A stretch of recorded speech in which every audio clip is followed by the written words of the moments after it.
Okay, that is so, wow. Wow, so inspirational. Did you enjoy that? Did you enjoy that? You did? I can tell by your white, expressionless eyes. You enjoyed that, I know. All right, hey guys, Butch Hartman here. Welcome to the Butch Hartman channel. Don't forget to like and subscribe, hit the notification bell. And hey, if you guys want a commission, want a drawing from me, click the link down below. We'll get you one. Okay, hey, I just finished watching season 1 of My Hero Academia. Actually, episodes 7 through 13. Season 1, yeah, so 7 through 13, I just finished watching it. I've already done a couple My Hero reviews where I watched several bunches of episodes, but I just finished season 1 and man, I am ready to talk about this. I really loved it. I've been waiting forever to watch My Hero Academia. I shouldn't say waiting, I've been taking my time. I'm really late to the party here with this. Everyone else watches it and has loved it for the last 5 years or so. I just got into it, so hey, I'm so excited to talk about it. Episode 7. Let's talk about episode 7. Okay, so episode 7, I took lots of notes here because I wanted to make sure I got my thoughts down as I watched each episode. All right, so by episode 7, Midoriya is a hero in training. He's got a costume.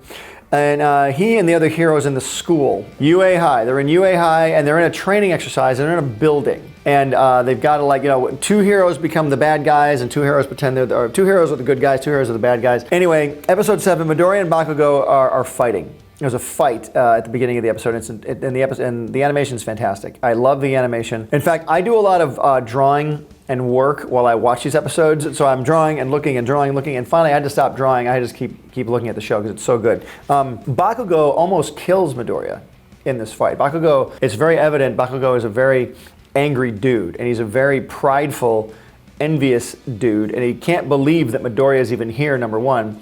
And number 2, he's actually having a hard time fighting him and killing him. Bakugo can't fathom this, which I actually like. I like that character arc for Bakugo. So Midoriya at this point doesn't even use his quirk. He doesn't use it at this point because Midoriya knows it will hurt his body if he uses it. So he's trying to hold out, but he's still going one-on-one with Bakugo and having a great time. Not a great time, but he's surviving. All Might wants to stop the fight. He's watching from a monitor room with the other students. All Might wants to stop the fight, but he's having a hard time because he wants to still see, actually he doesn't want to still see, he notices the hero inside Midoriya, and he won't stop the fight because he knows Midoriya can win. He's really pulling for Midoriya, which I love. There's lots of flashbacks in this episode to the childhood of Bakugo and Midoriya. They grew up together, so seeing their relationship form. Midoriya finally decides to use the quirk. Bakugo is going nuts because he's jealous, but Midoriya actually uses the quirk to win the prize and defeat the quote-unquote bad guys in the scenario, and that's what's great about it. And Midoriya can't control his power, but he still uses it. But he gets less damage this time than he did the first time, so that's really cool. One thing about the show that I think it's because it's got to be, I watched the English dub. I know you're all going to get mad at me because I watched the English dub, but I had to because I need to understand what's going on. Obviously reading the subtitles is fine, but it's just hard sometimes to keep that going for so many episodes. So the way the story is explained, there's a lot of exposition. I'm going to go over here and fight this person because I need to fight this person to win, to prove myself. If he goes over here to fight me, he'll prove himself and everyone will think that he's done it. You know, it's every character announcing their intentions and their thoughts, which is not bad. That has to be done in every piece of entertainment, but it's a little overdone in My Hero, I would say. But that's a very small critique. I wouldn't even call it a criticism, just a critique. So then we go into episode 8. All right, episode 8, we have our fight aftermath, right? After Bakugo and Midoriya fought. At first, you don't know whether Deku or Bakugo won, but Midoriya's team actually wins, which drives Bakugo insane. So Bakugo is getting very upset. And you're sitting there as an audience member going, dude, chill out. You have all this power. You have all this potential in your life. What are you so jealous of Midoriya for? Anyway, one thing I loved, just one thing I want to shout out here. I love the designs of My Hero Academia, especially in episode 8. They introduce a hero who's, it's weird. He can create body parts on the end of tentacles. Like he can talk, he can come from a mouth. It's the weirdest power, and his design is so bizarre. But I love that character. We have one guy that we introduce, and I forget this guy's name. My cameraman will help me. He freezes the entire building. Todoroki, yeah. And he wins the scenario. But what's cool about this guy that I've never seen in a hero before, half his body is hot and half his body is cold. So he has heat and freezing. But his freezing doesn't just like make people uncomfortable. He literally like freezes them solid, like they're almost dead. So his freezing power is very, very powerful. So Midoriya is injured in this episode by the One for All. And we did see, after all, he did get injured. All Might then loses his form because he can only keep his form for limited times at this point. And still, as an audience member, you're like, why can't, you know, basically Superman, All Might, stay Superman all the time? It's a cool idea. Midoriya tells Bakugo about his quirk. Bakugo does not believe him. Midoriya finally says, look, I've got some of All Might's power, and Bakugo does not believe him. Bakugo goes insane with rage. All Might shows up to kind of break up the fight. Bakugo tells him to leave. And the episode ends with the intro of a brand new villain, and it's this dude with one eye. Like his eye, he's like looking through his hand like this with one eye. Who's that guy? I don't know. Now I liked episode 8 because it's building to introducing all these villains. And we still get to see more of All Might and Midoriya's relationship coming together, which I thought was really cool. Episode 9. In this one, the press wants info on All Might. Press is surrounding the school, want to know why All Might's teaching there. Find out the class needs to pick a class rep. So there's like a vote in class of who's going to be the leader. They decide to have an election. We find out that Ida, it's Ida, right? Ida is rich, and his brother is also a hero. Ida's the guy with the jets in his calves. He's got those jets in his legs. Because, you know, people are just born with those. That's a quirk. And also, this is the intro of All Might saying Missouri Smash. He goes, Missouri Smash! And so All Might likes to yell the names of states. That's cool. Okay, also in this episode, Midoriya is worried because he doesn't want people to find out that the One for All can be passed on. Because if the evil people find out the One for All can be passed on, the evil people would come after Midoriya, right? Maybe you shouldn't have told Bakugo in that case. He probably shouldn't have told Bakugo, exactly right. So Midoriya's already told Bakugo, but Midoriya's a kid, he's learning, he doesn't know. But it's imperative nobody knows that this power can be passed on. Just keep that in mind. Okay, so now they go to the USJ. What's the USJ stand for? Anyway, it's a place where they go, it's a big battle zone. It's a big, like a battle arena. And it's got like several environments inside of it. There's like a snowy environment, and there's a sunny environment, there's a rainy environment, there's cities. It's a massive complex where heroes go to train. And we even reveal a hero in this episode who's got black hole powers. 13, right. Based on Apollo 13. And she's in a space suit, yeah, it's based on Apollo 13. Very clever indeed, yes. At the end of this episode, the villains show up. The villains show up at the end of this episode. Also, another little side note, we learned that Ida's brother has 65 sidekicks. All right, just thought that was a kind of funny little thing that we learned. All right, going to episode 10. Episode 10. Okay, the villains attack in this episode. Now, you got a bunch of kids in this USJ, and they're being, you know, attacked by professional villains. These kids are just learning how to use their powers. The big baddie of these guys, I absolutely love the design. It's a guy who's got like a normal human body, but he has hands and arms, like disembodied hands on his shoulders, and a hand on his face, and he's got like these hands on his head. He's got these just hands everywhere. What is his name? Does he even give a name at this point? I don't know if he... Don't tell me if he does. I don't know. I'm not going to say anything. Okay, hasn't given me a name yet, but I'm very curious about this guy. So, the design is awesome, loved it. Ayazawa is actually there with the kids, and he fights like 10 bad guys by himself, and takes a lot of them out, and really puts the hurt on these guys, all by himself. And he shuts down all the bad guys' quirks, which I love. Eraserhead, that's his name. So he makes sure these guys don't have any power, which is really cool. And the bad guys even notice that he's wearing goggles so no one can see where he's looking. He's hiding his eyes, so the bad guys have no defense. So all the bad guys lose their powers. Aizawa beats the heck out of them. Bad guys are looking for All Might. That's what they want. They want All Might because they know he teaches at the school now. So maybe All Might, I don't know. Why is All Might even revealing himself at the school? Who knows? Midoriya is saved by a couple people. There's a frog girl. Oh yeah, Midoriya falls into the water and this frog girl saves him. Asui, very cool, like her. And she talks like this, like a frog. All the heroes are in different zones. We even meet the principal, which I love. The principal of the Hero Academy school. He goes, I'm neither a mouse or a dog or a bear. What animal am I? He's a very funny character. I like him. Everyone's feeling, we're feeling All Might's frustration this episode. There's a villain blocking signals out of the complex. Now, the kids can't call for help because there's a villain in it that's blocking radio signals. And so they're stranded in there. They got to fight their way out. There's a frog girl. There's a kid who has these sticky balls come out of his body, and he's able to throw them, and his body just produces these sticky balls of goo, which I thought was interesting. And it turns out that the kids figure out that the villains don't know the kids' quirks, because the kids are all being put in situations that help them, because the bad guys didn't know their powers. Like, Midoriya got thrown in the water where the frog girl was, so why would the bad guys do that? Because the bad guys don't know their powers. So the bad guys aren't as smart as we think they are. We also hear the phrase Delaware Snap in this episode, so another state represented. All right, episode 11 of My Hero Academia. All right, so we are in the USJ, that big arena, of all the fighting, like all the areas where the heroes fight and where the kids are training. In episode 11, all the villains are frozen because that dude Todoroki freezes everybody. But the bad guy with the hands, this dude, he shows off his brand new creation. It's a creature that's as powerful, if not more powerful, than All Might, called a Nomu. And that thing's pretty scary. A very scary design of that thing. An electric kid on the kid's side shows off his power. Denki. And so do these girls. One girl can create objects out of molecules, and another girl can create, has sound wave power, which I really love. Great powers that they introduced to these kids. I love the fact, if I was a writer on this show, I would really enjoy coming up with brand new powers and designs for these characters. Okay, our bad hand guy has discovered Aizawa's weakness at this point, because Aizawa has still been fighting these bad guys to save the kids. Aizawa's elbow gets destroyed at one point. I think it's the guy with the hands grabs his arm, right? And it looks like it's turning it to stone. It's almost like a Medusa sort of thing. I think it's a disintegrator. And disintegrating is something. The guy's a bad dude, don't mess with him.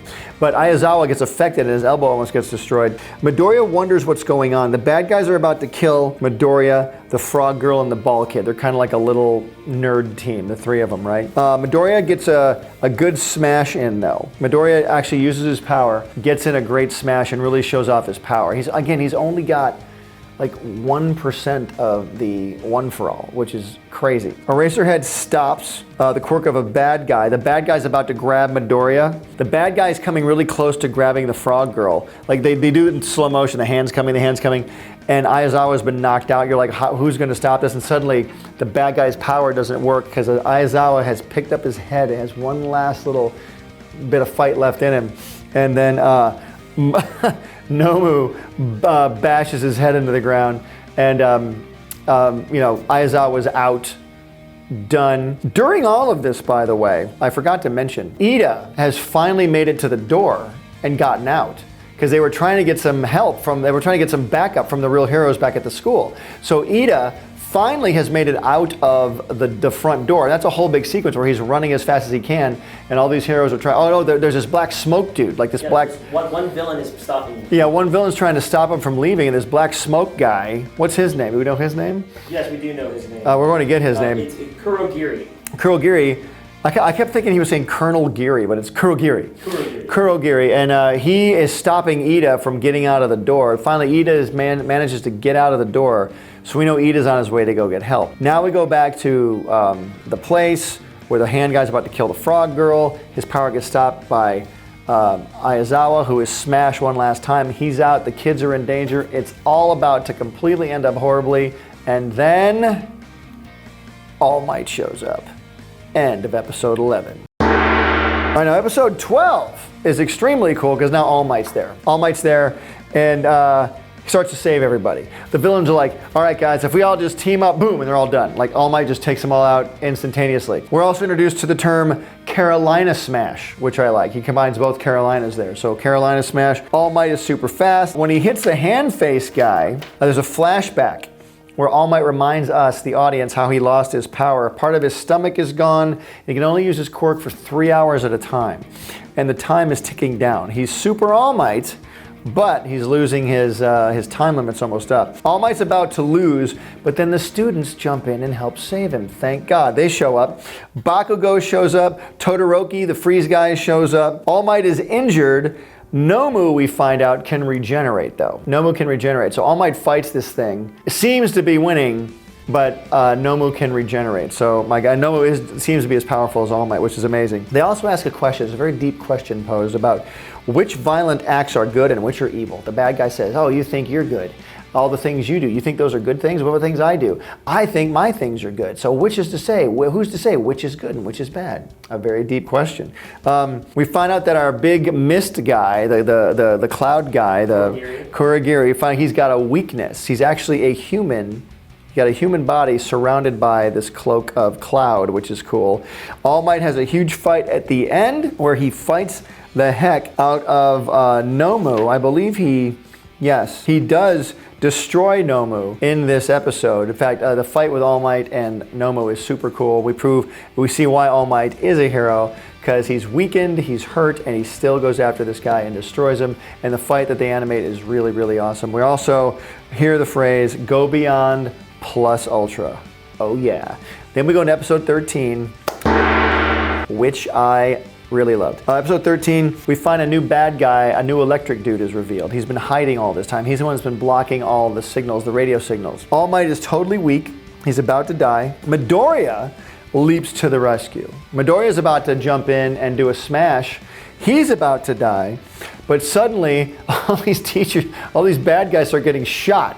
And we find out it's one of those, who's the cowboy hero guy with the guns? I think it's Deadeye, I think? Deadeye, is that his name? I believe. Yeah, so the heroes show up and begin kicking the crap out of all the bad guys. And right when All Might is weakened. All Might's never been weaker than this. He's actually gone beyond his time limit. All Might is so weak, he transforms into his weak form. All the kids are running over to him to wish him luck or to congratulations and to help him, but they're stopped by a giant cement wall.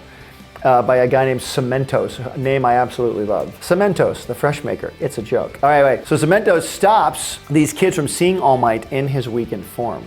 But Cementos sees him. But Cementos says, hey, I've been a fan of yours for years. I respect you madly and all that stuff. So those who are finding out about All Might now are starting to grow. They're starting to learn about his weakness. But Cementos seems like a good guy. There's Aizawa. We find out that Aizawa was not killed. He's been destroyed, but he's not dead. We see this Pretty Boy Knight character who's talking like this. Do you wonder where I was? He's very posy, I guess you would say. Then we hear our main villains are on a TV screen. It's so creepy. There's these villain voices coming out of this TV screen. They seem to be behind the villain attack. They're not the villains that attacked, but they are the villains behind the villains, I guess you would say. We find out 13 is going to be okay. She's not dead either. Officer Cat has a bell on his neck.